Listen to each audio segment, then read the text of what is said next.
Okay, good morning. It is Monday and things never quite go as planned. The alarm went off at 5 and I did not want to get up. I snoozed and snoozed and snoozed until I got a call. You know, did a little bit of catch up on what happened yesterday. Nothing happened where I was like, oh, I didn't think of it that way. It was just sort of getting to talk and vent, which is so necessary. I don't do well when all this stuff is in my head. I just sort of woke up a bunch during the night trying to figure out, like, what am I going to do on the first day of school? And I think I know what I'm going to do. It's basically what's your tone and what's your approach. With the advanced people, it's pretty easy because I know what I want from them this year. The focus is going to be more on like pride and craftsmanship. Those are things I care about and value, and maybe I haven't pushed enough in years past. So I'm going to encourage people to buy some of their own tools, you know, chisels and things that you use on a daily basis. And then we're going to try and make some of our own tools too. I think last year when people started making their own mallets, it got really fun because then they were crafting things with tools they had crafted. I like that. Make your own tools and then you build things with the tools that you made. And then you can, you know, if your tool doesn't fit your hand, you can go back and adapt the tool to fit your hand. Like how beautiful is that sentiment? It's really the beginners that I need to engage. And in years past, just get the syllabus out of the way. That's a sucky way to start school. It just, you know, it's just like, don't do drugs, don't do this, don't like, so I think I'm gonna start differently. We're gonna start with some sketching and some talking and just be a little bit more dynamic. And I think I can pull that off. Dog is dropped off at the apartment. I'm just waiting for the elevator and I'm just trying to turn the nervous energy into like forward momentum. Like I'm starting to get nervous for school and it's like, don't, just push it. Done this 7 times before. Rely on your skills, rely on what you know how to do. So, yeah.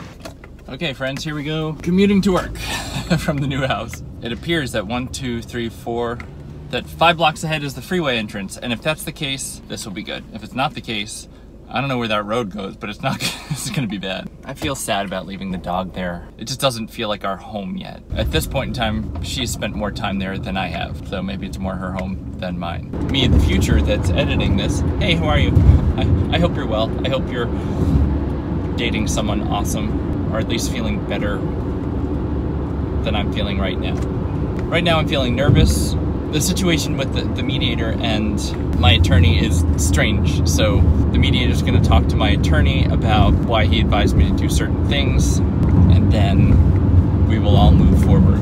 And it feels kind of like our parents are talking. Man, if you could have seen the looks she was giving me yesterday. Well, since probably only you, the future, is watching this, you did see the look she gave me. Man, she does not like me, and she was crazy. I don't know that this is the most interesting thing, but it's real, and the confliction of emotion and the ups and downs and the confidence and lack of confidence. Like everything I'm going through, I think has to be a relatable human experience. God, the loneliness of it. I never foresaw that I would be this lonely. And I would really like to help, or just to be there for future people, just so you're not feeling so alone, because it's hard. It's so hard. I think loneliness is okay when there's an end in sight. If you miss someone who's away but you know they're coming back, that's bearable because there's an end point. You just have to grit your teeth and get through it, and then there's a reward at the end, or thing you're missing will come back. And what's hard about now is there's no end in sight. I'm lonely, I'm alone, and that's it. She's not coming back. She hates me. The relationship is over. It's all done. What's going to relieve the loneliness? Maybe being with someone in the future, but I'm quite far from that. I haven't even had a date with anyone. I haven't had that kind of connection, so I'm gonna be lonely for a while, and it sucks. Okay, on that upbeat note, I need to go to school. I will see you here when the day is over. I hope you have a great day, and I will talk to you more soon. Sometimes you just can't save something. Sometimes you just can't fix something. You can't make it better. Like you might have a plan B, you might have a plan C, but sometimes it's just, you just gotta be okay with accepting the fact that it didn't work. You couldn't fix it, you got nothing from it. It was a learning experience. It didn't work out, and you have to be okay with that. So this trip was a big kind of lesson for me, that even though you can put all this planning into something, you can go the distance, you can put in the work to try and make something happen, sometimes it just doesn't work out. Day 1 is done, and I'm in a rush to get off the island to see if I can get up to see my teacher ride. Yeah, I don't really know what to do because my condo is going to be shown in 45 minutes, so I can't go home. There's just a lot up in the air. I'm supposed to meet someone for dinner tonight, but I don't have a plan with them yet. Anyway, how was your day? I'm gonna try this again. Hi, all right, day one is done. It was good. It was, I'd say day one of this year was probably better than most of the days at the end of last year.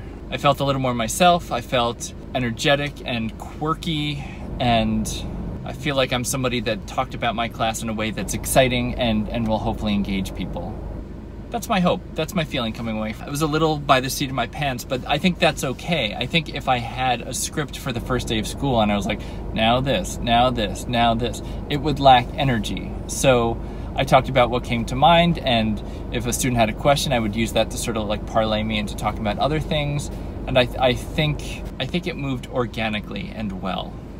It all feels more manageable. Given that I feel like I can't manage a lot of things in my life, a lot of things out of control, these smaller class sizes, even just the energy today was better, it was positive. They were focused on me. They were less distracted by themselves because they were less packed in there. And that's huge. Even on day one last year, the huge classes, I could feel some of the chaos. I thought some and talked some about my wife today, but not a whole lot. I focused more on my stuff, and maybe it was out of necessity. It was good. I was on it, and I feel good about that. My throat's a little dry. I think I drank 6 LaCroix today. Just, you forget how much talking the start of school is, and it's a lot of talking, and it's salesmanship. You have to sell the class, and you have to sell yourself, and that's fine because I sincerely love what I do. So when I talk about loving my job, it's not a lie. You know, it's not an act. It's just more that you have to be aware that the things you say matter to people. To bring the energy, to bring the sincerity is important.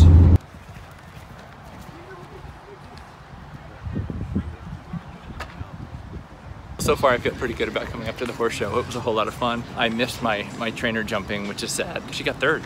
All right, that was fun. And then I got a quesadilla that was awesome. And I watched some of the Grand Prix, which is just wild. My God, those jumps are high. And I'm gonna go to the barn hopefully in time to feed because I really like feeding the horses. It's super fun. It's just a great energy. Yeah. I don't know. So far I agree with my decisions. Coming up here was a good idea. I feel different now because I feel like it's weird. You know, this summer when I was just around, I felt weird because I wasn't at school, I wasn't working. I felt kind of like a deadbeat. Now that I'm back in school and I can't be around as much, like I still show up, but I don't feel as authentic. You know, I feel like I'm a tourist. Like I show up when I can. So I guess that's an issue with the grass being greener too. We'll strike a balance. Life will be what it needs to be. I don't know what that statement means. I regret saying it. I feel a little up, but it feels maybe a little inflated, and I'm a little troubled by that. I'm wondering if I'm gonna crash after this mediation, and if I'm gonna crash, when it's gonna be. Will it be tomorrow, or will it be over the weekend, or... I think it's interesting that the mediator hasn't heard back from my attorney, and I haven't heard back. Like, I did email him, so I don't know what the rules are. I'm sure she's freaking out about getting this thing signed. She's probably trying to figure out how to compel me to do it. I think the condescension voice yesterday was really the hard thing. Like the assumption that I'm dumb and I told my attorney the wrong things, which is why he advised me not to sign a quitclaim. I don't think I'm a dumb person. I think I was pretty thorough in how I explained things. It is nice at this point to just trust what my attorney says. You know, at the meeting yesterday, when she was like, why are you doing that? You know, like when she could not believe I wouldn't do what she said, it was nice to be able to say, this is what I was told. I'm doing this because this is what I was told. If I'm advised otherwise, I will do that. This is what somebody who's watching out for me told me to do. You're watching out for you. Thank God I have someone watching out for me because I've been having a tough time watching out for me. I feel a bit of a relief because of that. And at the horse show, I saw a Bentley SUV. A Bentley! I can't imagine having enough cash to be like, I'm gonna buy a Bentley SUV. All right, we're pulling into the barn. Let's play our game. Oh, gates are open. Let's put money on it. Let's bet he's not here. It's given the hour. Let's bet he's not. Let's see. I can't tell most of the cars from here. I think Greg's car is here. All right, now we look to the left and, oh, that woman's car, Katie's car. All right, sweet. Let's go feed some horses.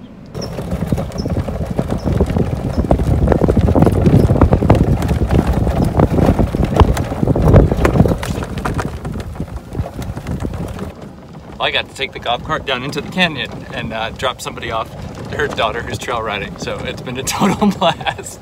And I have to take it up the super steep hill. So yeah, I'll see you in a bit.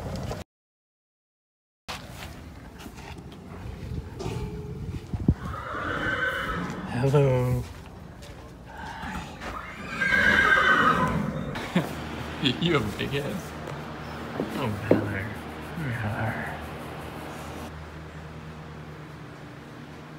Well, hello. I just wanted to check in, see how you're doing. How's your depression? You still wrestling with the fact that this is your life? I get that. Sometimes I feel like I can't believe this is my life too. So we can be friends and talk about it. I don't want her to be with him. You don't want to be owned by him.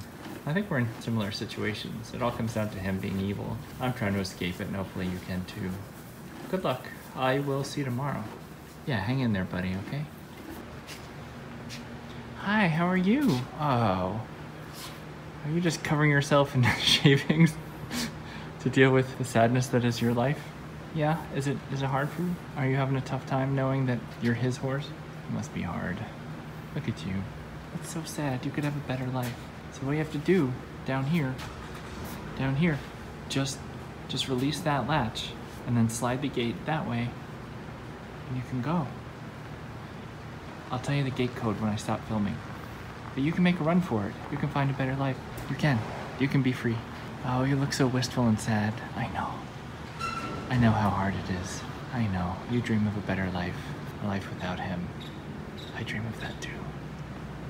Can I reiterate how much I love going to the barn? I just like it there. I got to feed the horses. I got to feed Vinny, which just makes me really happy. It's just fun. I like the way they sort of nicker and make noise as you approach. I'm meeting a friend or a group of friends in PB, one of whom I haven't seen in a really long time, so I'm super excited to see her. This is definitely a friend that was friends with both of us. I don't know how it's all gonna go. You know, I don't know how much mention of my wife there will be. I'm gonna try not to talk about it too much and just be normal and adult and talk about happy things, you know, to just carry on that way.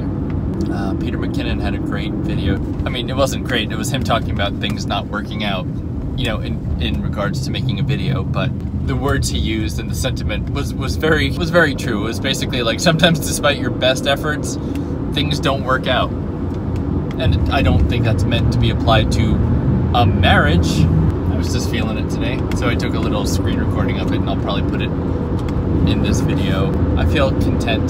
The day at school was good. The horse show was fun for a little while. The barn was nice. Honestly, it's really centering. You go there and you just feel like, okay.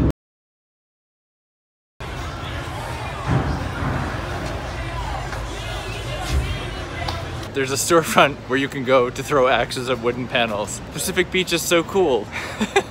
God, that was unexpectedly cool. I just had a really positive evening with good people. It was so nice to see my friend. It's been a long time and she's still wonderful. I met her fiance, other friends. It was really just nice to hang out with people and talk. And, you know, I talked about my breakup a little bit in an honest way that hopefully wasn't too wet blanket-y. And then we just talked about other things. Hopefully that's what the next stage of this all is. Being matter-of-fact about it and not letting it dominate conversation, dominate everything else. And then hopefully the next stage is making it less significant. It will always be significant to me. It will always be a really big deal, I'm sure. But I guess in the stages of healing, it will become less at the forefront. I hope that's how to heal.